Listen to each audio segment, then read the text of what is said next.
get in my way now.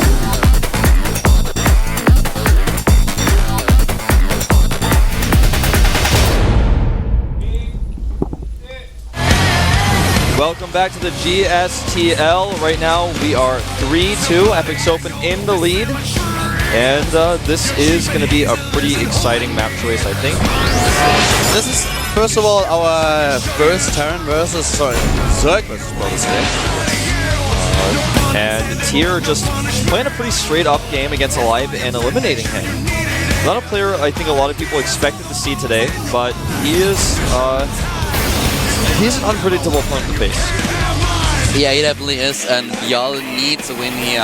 Fnatic needs a win, and Whirlwind is going to be the map. Big map. Not Abyssal City, a map that is 85 Protoss players across the board. Understandably so. Yeah, the reasons being that Mutalists are very strong on this map. Drop play is very, very strong on this map. There are just a lot of openings that you can take against the Protoss players. This does put them in a position, though, where perhaps Oz may face Leenock, for example, on Abyssal City. So something to think about here, as they've only got a few players left. Yeah. Well, at this point in time, of course, what we all want to find out is if Tier can continue his win streak here. He was able to take down Alive, which was, of course, a huge deal for the FXO team. They find themselves now in a really good position to take the team match. Only 2 players available to Fnatic, Yal being one of them, and the other one on the bench, as you already said, Wolf, is Oz. That'll be a pretty stressful situation for Bjol here. He needs this win for his team. Can he tie up the score 3-3 against FXOpen? Or will Tier take the lead once again? And this is the GSTL Casper, Calder, and Wolf.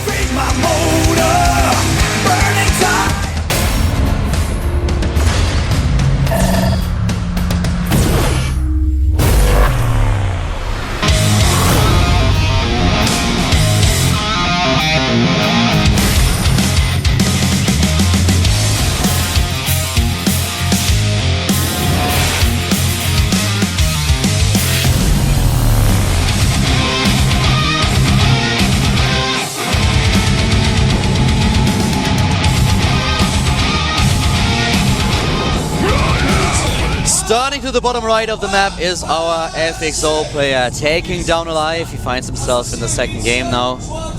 This is FXO Tier. Overall, this is the 6th game in the team match. FXO is on the lead with a 3-2 over Fnatic. And to the bottom left, we have the Fnatic player. That's one of the 2 Zergs that are sitting on the bench today. Lovesick was already eliminated. This is therefore, of course, Zerg. Fnatic late call, Bjol. See if he can be the star his team needs today. Very focused there in the booth.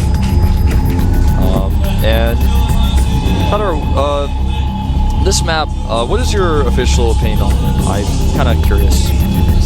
The thing is, with the star positions that we currently have, Fnatic Yal has to make a choice. He either expands to the left side of the map, to the top left, with his 3rd base, or he takes the map, the one position that is leaning towards his opponent's starting position. So this would mean that Tier has a bit of an opportunity to get faster to his opponent's 3rd and maybe take it down.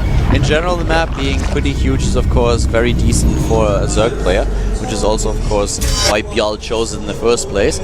But I feel that it's pretty tricky against a pros player like Tier. You mentioned already before we started the game against Alive earlier that he's a player who is not afraid of choosing different openings, different strategies, doesn't always use the standard style. And if he, for example, decides to go for a 2-base timing here against the 3rd base, oh wow, just talking about it, I cannot base timing, but going for a cannon rush. I cannot believe that with the drones there, he allowed this to happen.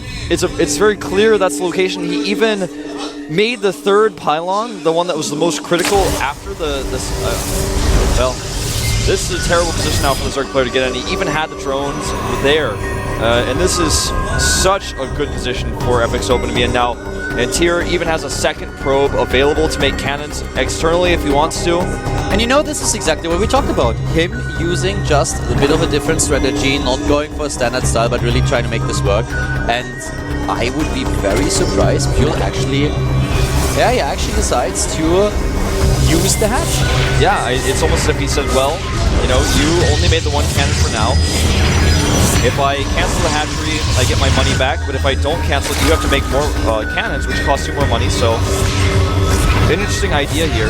He builds 3 cannons. There's the Spine Crawler right at the front. The Zergling's actually in a position where they can't really be attacked by the cannon. Only 2 of them will die.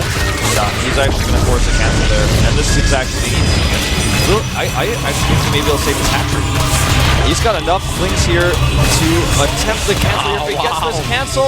And did you see how the drone was actually able to survive? But now the cannon is still there, but will die eventually. But the other cannon is going to survive for sure. But here's already the Spine Crawler, and Spine Crawler starts to attack a pylon. Yeah, the pylon is in range, and the cannon's not, and there's so many pylons there that even losing this pylon will not unpower the cannon.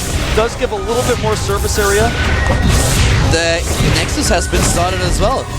And of course the big question now being, is this really worth it for Tier? Will the hatch be safe?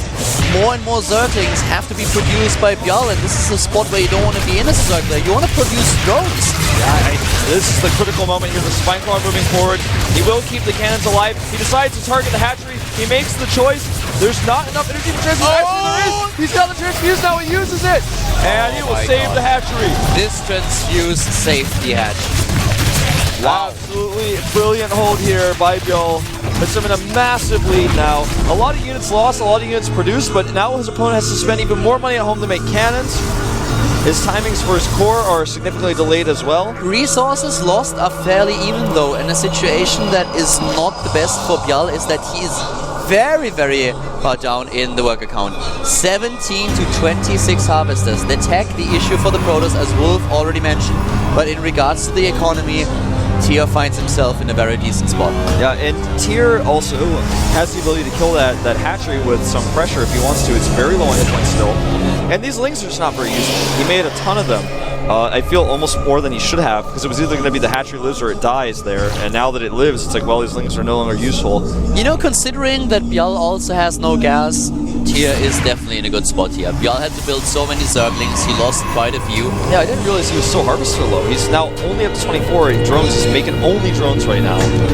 There's nothing else that he can do, and of course at the same time he knows with the cybernetic score just now finishing up that there's no way for Tier to actually attack him. There's just no kind of warping that he can use. Even a couple of stalkers on the map would pose a huge problem because there are so many Zerglings already. But right now, a scout is being sent out and actually is able to dodge most of these lings. How is... That's actually kind of funny if you think about it. There were so many links, but he split them into 2 groups, and the Protoss coincidentally came right through. It's tricky now. Yeah, tricky. I mean, 15 links on the map, Probe gets through. The harvester count is, of course, now a little bit better for Bjal, who is building 10 additional drones. And there's the 3rd base. It has been spotted, so Tier has all the information that he needs. The situations in the harvester count is 40 to 40. And this just shows that Bjal needed a long time to actually recover and stabilize.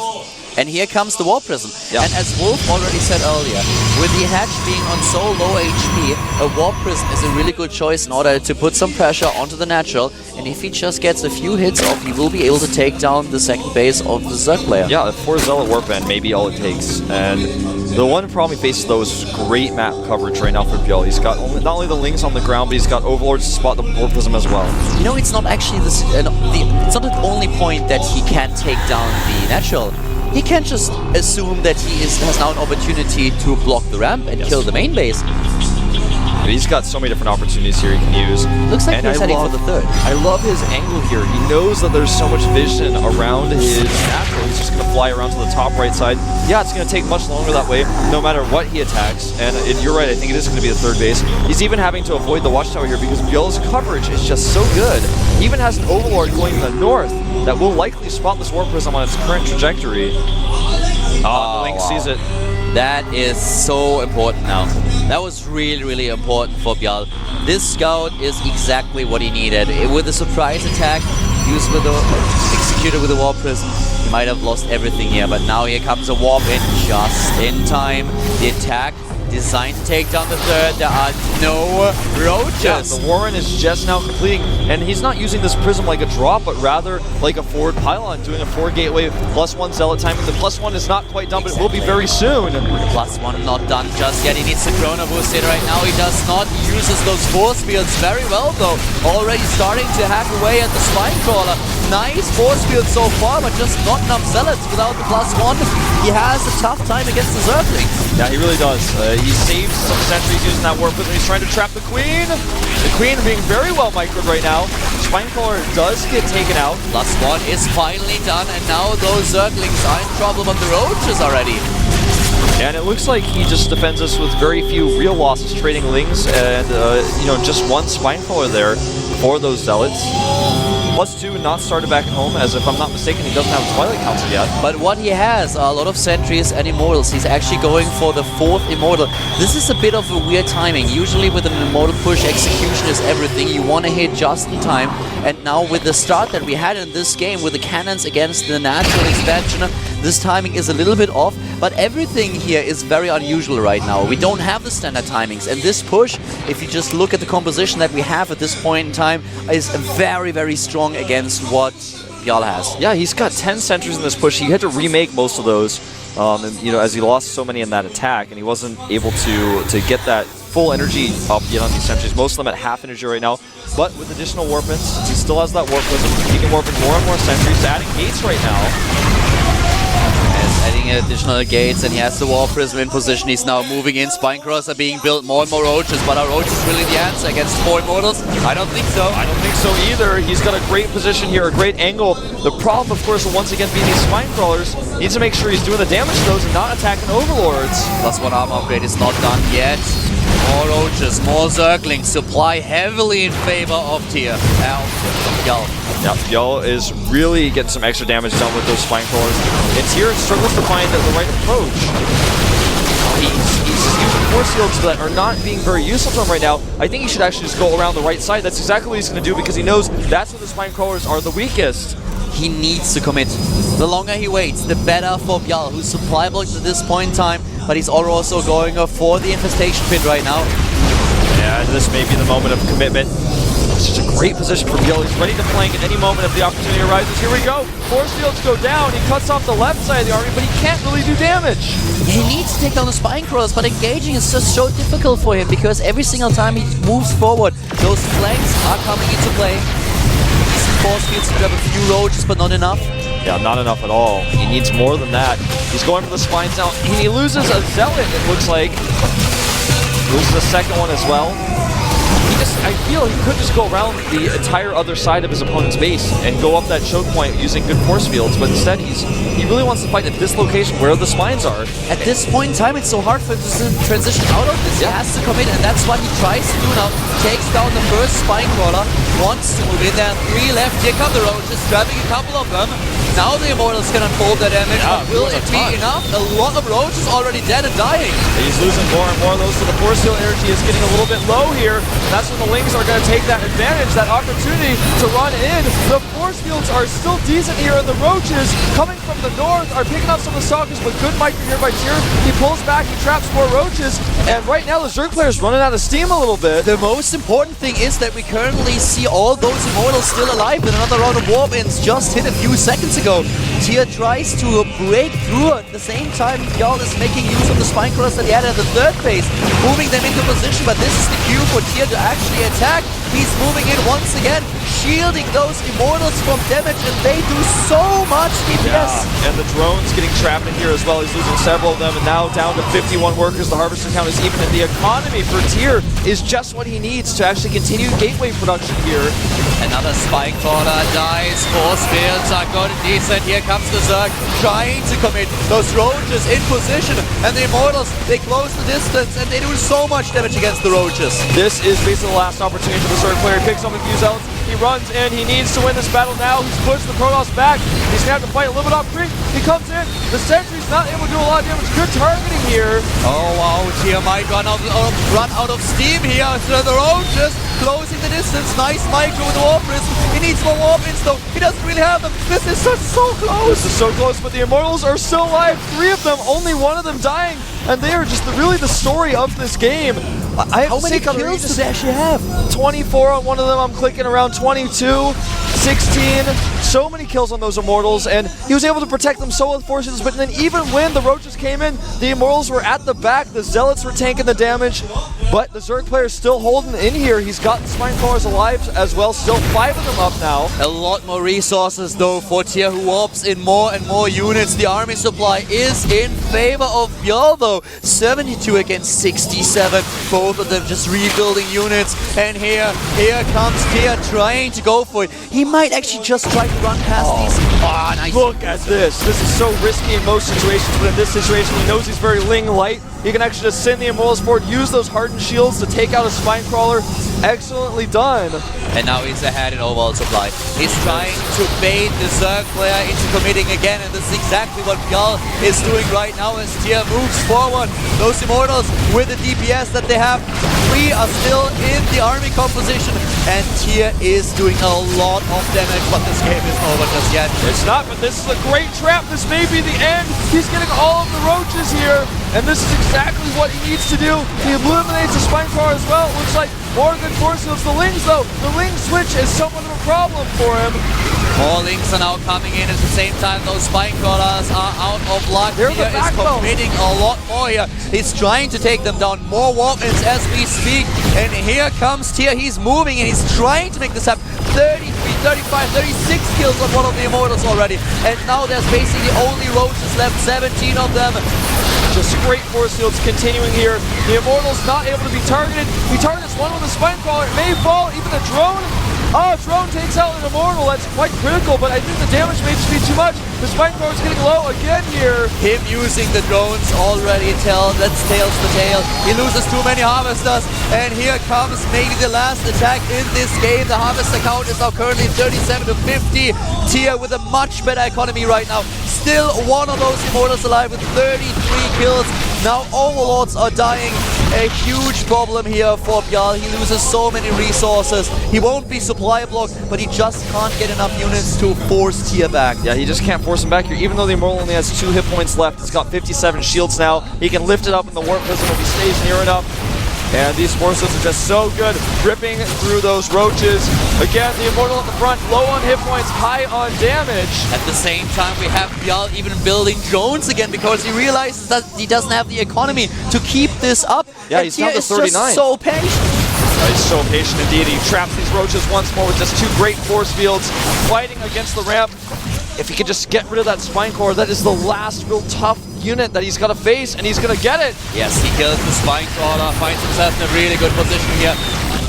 Force fields, and all those reinforcements from the third base immediately being picked up, and now he moves out. Another set of warp-ins as Bjarl commits to this attack, but it looks like FXOpen is going to take this win. Yeah, the drone's coming down, but there's just not enough. They don't have the damage output to stop these Protoss units. He drops in supply like crazy. The drones fall here. Even the Zealots remain alive. He pulls a few more drones, but now he's down to, what, 20 Harvesters? 27 Harvesters left. 27 Harvesters against 50. Tier moving up the ramp now. He knows that he has the firepower to make his way into the natural of his opponent. 40 supply left for Bjarl. The Zerg is out of luck. Tier waits for the next round of warp-ins before he finally commits to the final attack. Yep. And he's even going to take out a tumor here. And that was actually quite critical when he got the Observer out. Able to take out those tumors. GG! Great force fields, no hesitation. The Observer came and started to eliminate some of those tumors. Then the roaches were fighting off creep. And that one defense, you know, that one moment where he pushed them all the way back to the Warp Prism, the Immortals stayed alive that entire time. They were the heroes of today. Tier with great control. That was actually amazing to watch. Those 2 players battle it out. It was all about micro. Wow. A great game indeed by Tier, and now FXOpen is ahead with 5-2. The last player, of course, being Oz. Yep. Leon's like, just go finish him. You don't need me here. It has to be Oz right now. It's the last player on the bench. Which map is he going to pick? Cloud Kingdom, Abyssal City, and Grand Lagoon? I don't know. He's going to have to use all of them against what his opponent's pick. He's only going to have the first map choice out of the 3, and he will most likely have to play every single matchup there is if he defeats Tier and the second player. Actually, yeah, it's gonna be the Titans, man. It's gonna be Tier, Gumiho, and Leenock. Very likely here. What a game we just saw. Yeah. That was actually so inspiring really to watch because the Zerg player was so patient as well. It was a never-ending battle. It was amazing. You know, just to see how both these players try to posture. Even like the choice, for example, to kill the neutral depot. He's like, this neutral depot is posing a problem for me because I can't even get my roaches around this choke point fast as I want them to. And both of them were so patient. He never hesitated to make those extra spines. And at the same time, I feel like even more patient than Bill was. Tyr was so patient with that army.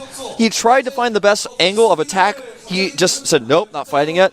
Nope, not fighting it. Yeah, I know he's getting that infestation put up, but if I keep this pressure on, he can't make infestations, he can't afford those. Yeah, Jarl could never really get those upgrades. Pathogen Glance was not available, he didn't get infestors. They would have helped him so much against the sentries, of course, with 2 fungus he can take them down. And this is definitely something that he needed, but he didn't have the resource and the time to build them. He had to continue produce units. And Tyr was really patient. We had basically one epic battle that lasted for roughly 8 minutes. Yeah. I don't know. That was Crazy. Quite intense to watch. I feel like Tyr, he wanted to fight that army head on. He didn't want to get, you know, he could have run all the way around to the third base. That makes him a little bit vulnerable though. And during that time, that gives his opponent a little bit more time.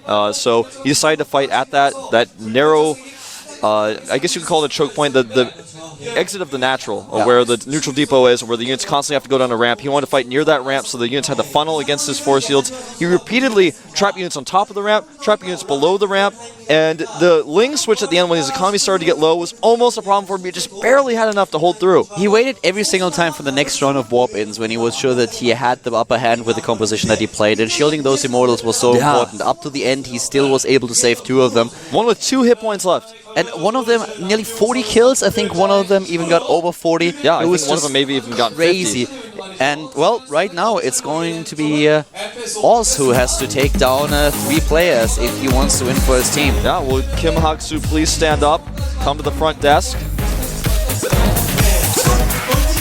Oh, wow, it's actually Oz. Who would have thought? Oh, the final player here, the secret Protoss, it's Oz. Bial's still in the booth. Yeah, just trying to get himself together after that loss. A tough one to have to handle.